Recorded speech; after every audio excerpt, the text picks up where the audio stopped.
Hey my sunshines, in this video I'm going to show you all how I download fonts to my iPhone, mainly while using my Cricut app.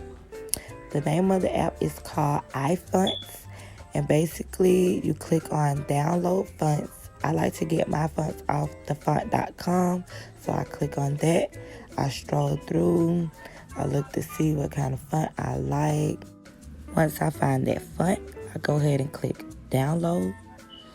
And once you download the font, you're going to go down to the bottom and click import. And after import, you have to select install. Once you select install, press allow and then close that out. Then you're going to back out of the app.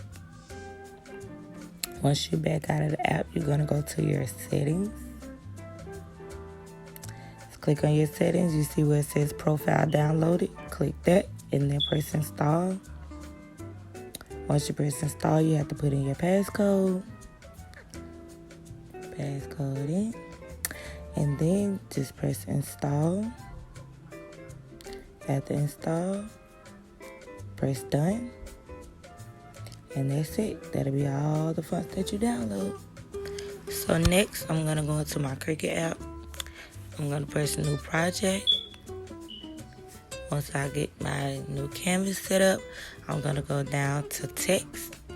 And then your font you download is going to be into your system fonts.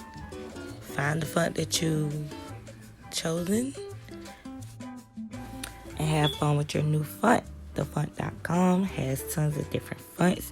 That's the main font website that I go to get all of my fonts. And if you all have any more questions concerning your Cricut app or Cricut machine, please feel free to comment down below and I will answer all questions.